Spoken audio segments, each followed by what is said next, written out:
도 사연살롱을 찾아주셔서 감사합니다. 지방에 살고 있는 40대 여성이에요. 최근 전 우울증에 걸릴 정도로 인생에 큰 시련을 겪었어요. 그때만 생각하면 아직도 악몽을 꿀 정도예요. 남편과 저는 결혼한 지 7년 정도 됐어요. 우린 30대 중반에 선을 보고 만났죠. 늦은 나이지만 따질 거 다 따지고 결혼했어요. 남편과 제가 조건이 딱 맞았거든요. 시댁의 간섭을 받기 싫었던 저는 시댁과 교류가 적은 사람을 원했어요. 결혼한 친구들이 시누이, 시모일로 골머리 앓는 걸 많이 봤거든요. 정말이지 끔찍해 보였어요. 남편은 월급이 많지 않은 중소기업에 다니는 사람이라 경제력이 있는 여자를 원했어요. 결혼 후에도 밖에 나가서 일하는 사람이 좋다고요. 자기 혼자 가장이 되기는 싫다더군요. 솔직히 남편은 저에 비해 연봉도 적고 상대적으로 덜 알려진 회사에 다녀요. 회사 이름을 말해도 아는 사람을 손꼽을 정도죠. 저도 처음 만났을 때 남편한테 설명을 듣고서야 알았을 정도니까요. 반면에 저는 20대 중반에 대기업에 취직해서 진급을 거듭해 왔어요. 제 입으로 이런 말 하기 뭐하지만 제가 능력이 좀 돼요. 남편보다 월급도 훨씬 많이 받고요.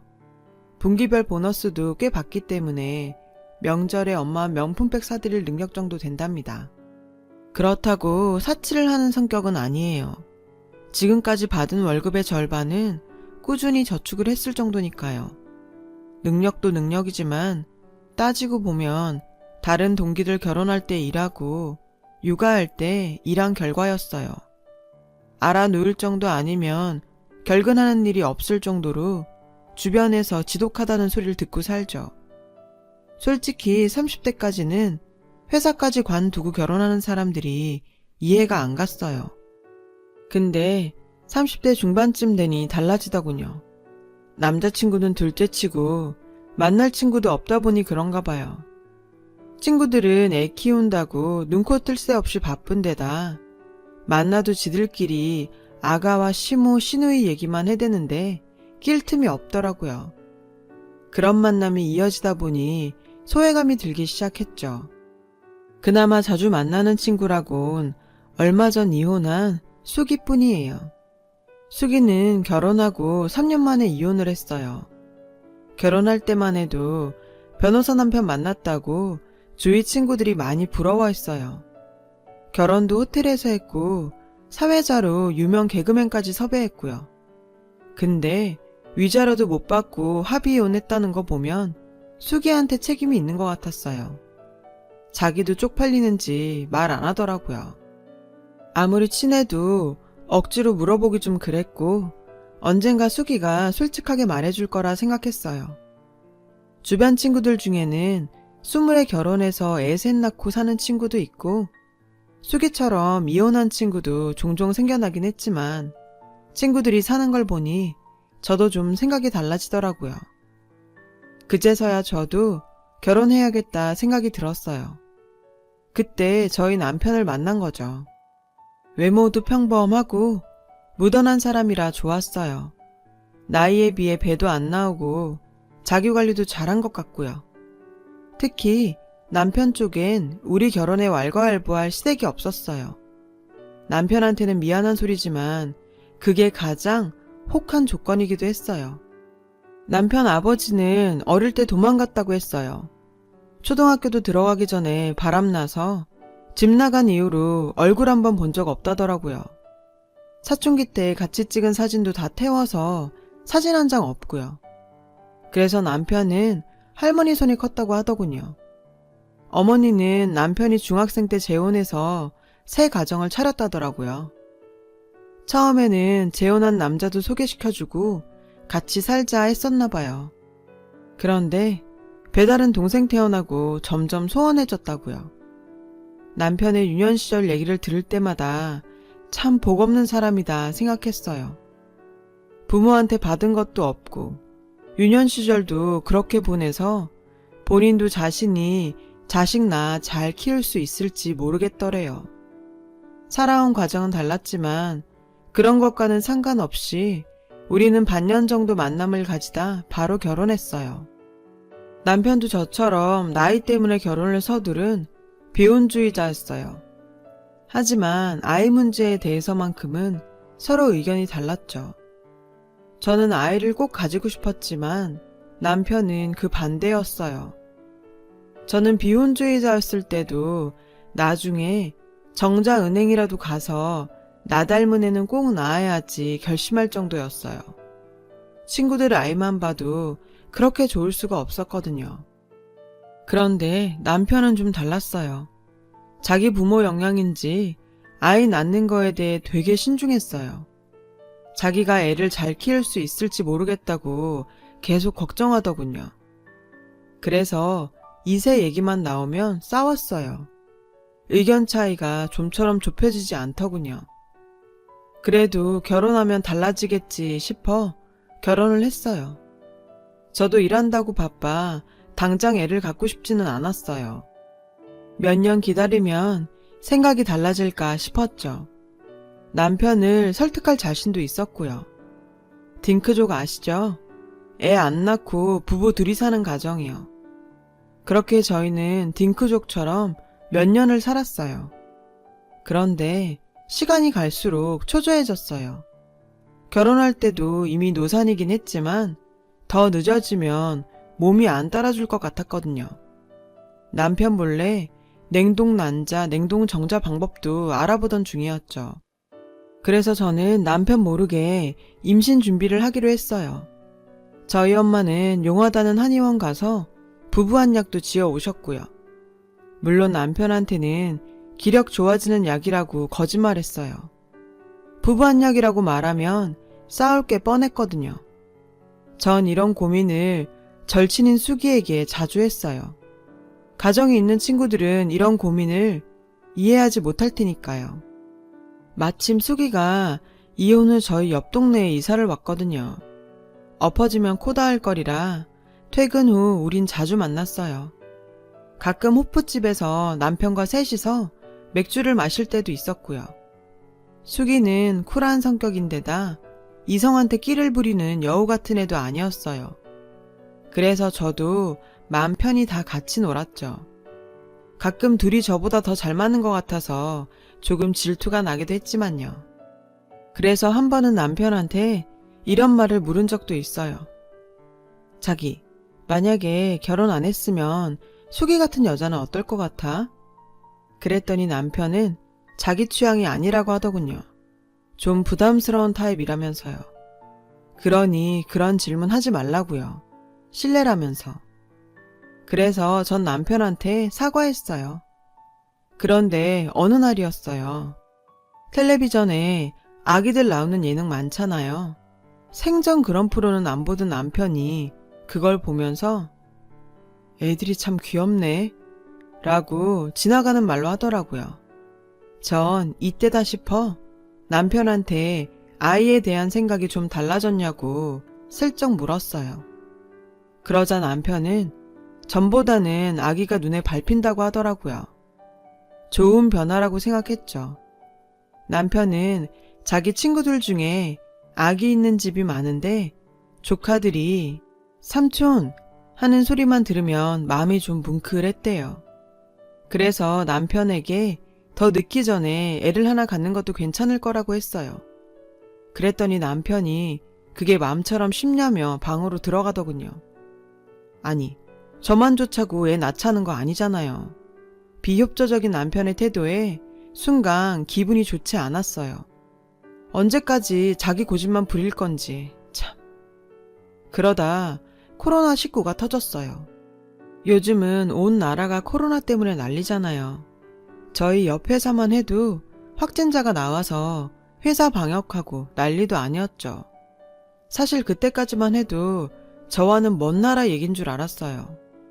우리 부부는 마스크도 꼭 하고 어디 갈 때마다 손 소독하기로 약속했어요. 둘 중에 한 명이 걸리면 나머지 한 명도 걸릴 테니까요. 어린 나이도 아니고 건강 망가지는 거 한순간이잖아요. 특히 저희 남편은 일 특성상 출장이 잦아요. 영업직이거든요. 저는 남편이 혹시라도 출장 갔다가 코로나에 걸릴까봐 마음을 졸였어요. 하지만 그게 남편의 생계니 어쩔 수 없었죠. 최근 들어 남편은 출장이 잦아졌어요. 코로나 때문에 옆부서 일까지 하게 됐더라고요. 집에만 오면 헬스한 얼굴로 앓는 소리를 했죠. 전 그런 남편이 안쓰러워 출장 전후로 좋은 것만 가져다 먹였어요. 그런데 결국 사단이 나고 말았어요.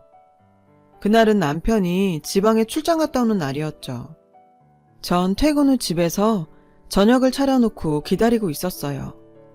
남편이 좋아하는 음식을 잔뜩 차렸죠. 그런데 남편이 전화를 받지 않더라고요. 그러다 자정이 지날 무렵에 남편한테 전화가 왔어요. 심각한 목소리로 큰일이 났다면서요. 하필 점심 먹으러 간 식당에서 확진자가 나왔다는 거예요.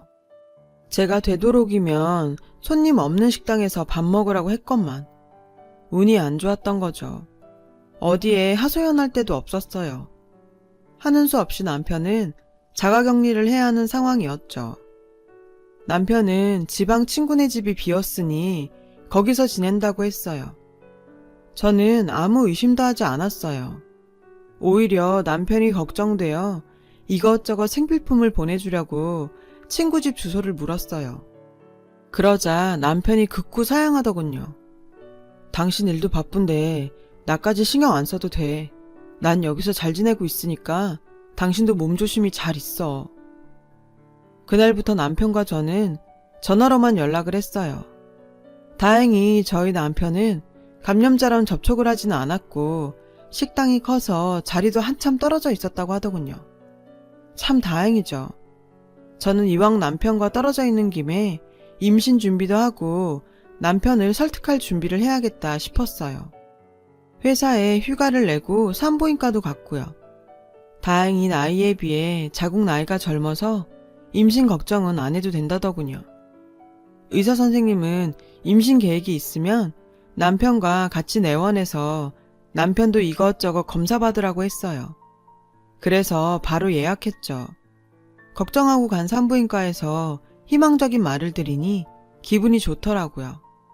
그래서 그날 동네 친구랑 쇼핑하러 백화점에 갔어요.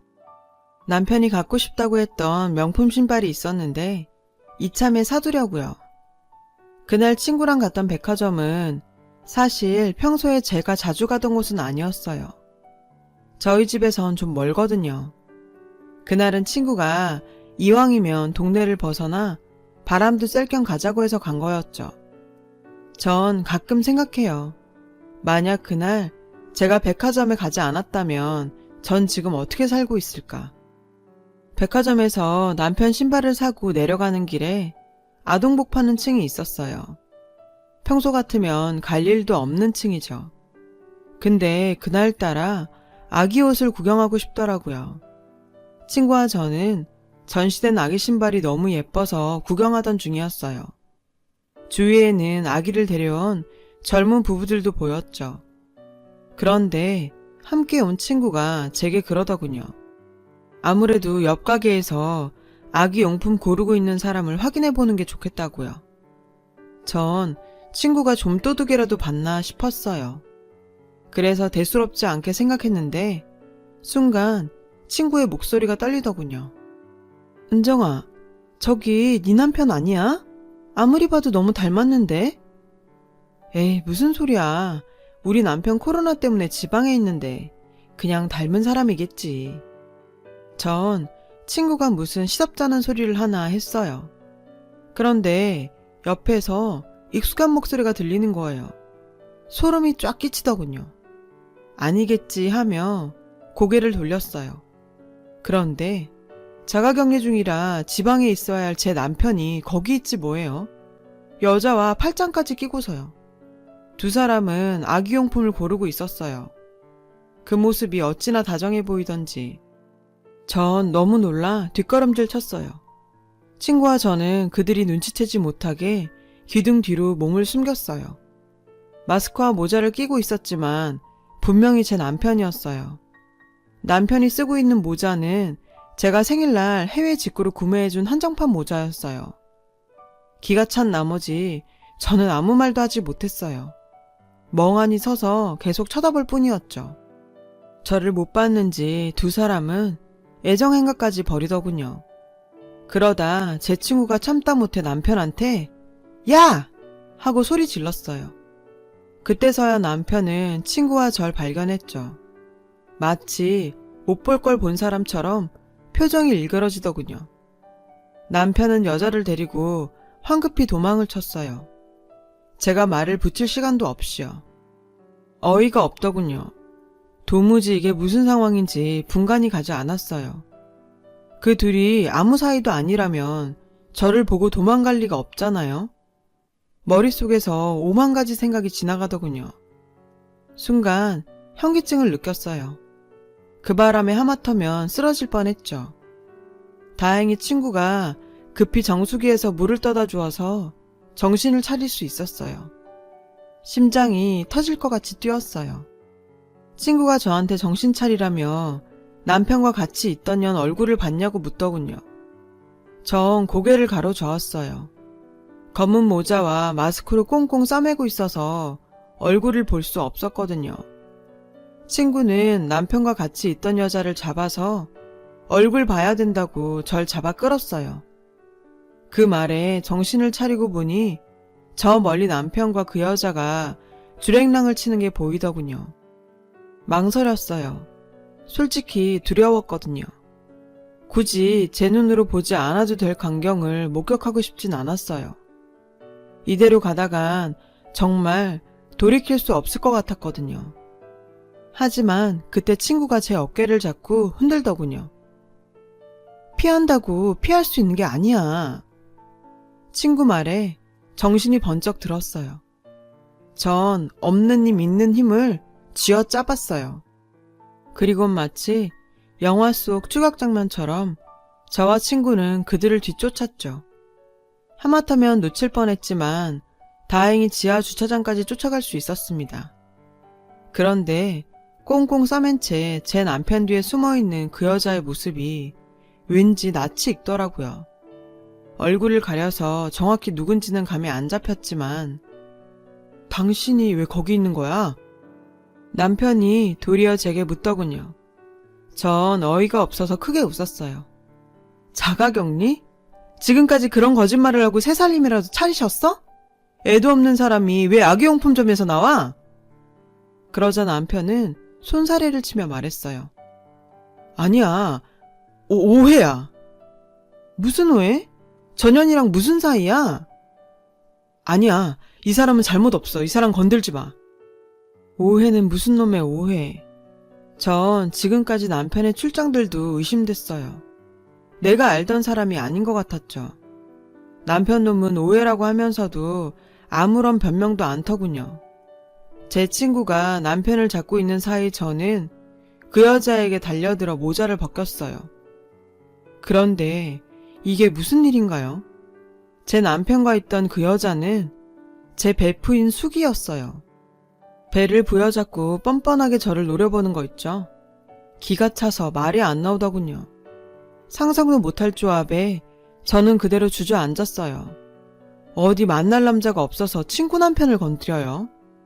부끄러운 건 아는지 숙이는 바닥에 떨어진 모자를 주워 쓰고는 남편과 함께 차를 타고 달아났어요. 저는 정신이 나간 상태로 집으로 갔죠. 남편과 숙이에게 전화를 수십 통이나 걸었지만 단 한 통도 받지 않더군요. 숙이 집에 찾아갈까 싶었지만 그 둘이 살림 차린 꼴을 제 눈으로 보고 싶지는 않았어요. 숙이 집에 놀러 가려고 할 때마다 이것저것 핑계대면서 거절할 때 의심했었어야 했어요. 그냥 숙이 말을 고지곧대로 믿은 게 잘못이었죠. 그 공 같은 년이 여우같이 그 집에 남편을 끌어들였다고는 상상도 못했어요. 며칠 후 남편이 집으로 돌아왔어요. 무릎을 꿇더군요. 미안하다면서요. 저는 당장 숙이와 헤어지라고 했어요. 이혼해줘. 숙이가 내 아이를 임신했어. 뭐? 이혼? 임신? 나랑은 애 안 갖겠다더니 지금 당신이 무슨 짓을 했는지 알기나 해? 애써 외면하던 사실이 들어맞는 순간이었어요. 주차장에서 수기가 배를 잡고 저를 째려봤을 때 어느 정도 예상은 했지만 막상 남편 입으로 들으니 하늘이 무너지는 것 같았어요. 알고 보니 둘이 하루 이틀 만난 사이가 아니더군요. 만난 지 꽤 오래된 사이였더라고요. 제가 수기를 남편에게 소개해준 날부터 눈이 맞았다고 하니까요. 삼류 막장 드라마에나 나올 법한 일이잖아요. 저한테 이런 일이 생길 줄은 꿈에도 몰랐어요. 게다가 다른 여자도 아니고 제일 친한 친구인 수기라니. 두 사람의 뻔뻔함이 증오스러웠어요. 사람이 어떻게 그런 짓을 할 수가 있나요? 더 이상 내 남편, 내 친구로 안 보였어요. 그냥 사람 탈을 쓴 짐승같이 느껴졌죠. 게다가 자가격리? 애초에 감염자가 방문한 식당에 간 적도 없다더군요. 그 애가 임신한 사실을 알게 돼서 축하 파티를 해야 돼서 자가격리라는 자작극을 벌린 거였죠. 제가 병원 다니며 임신 준비할 동안 남편은 제 친구년이랑 살림 차리고 있었던 거예요. 히히덕거리며 다녔을 두 년놈을 생각하면 화딱지나요. 전 남편한테 물었어요. 언제까지 나한테 둘의 관계를 속일 생각이었냐고요. 설마 애 낳고도 속일 생각이었냐고. 돌아온 대답은 정말 가관이었어요. 수기가 내 애 가졌다는 거 알면 당신이 찾아가서 난리칠 게 뻔하니까 얘기 안 한 거야. 당신 때문에 유산이라도 됐으면 어쩔 뻔했어?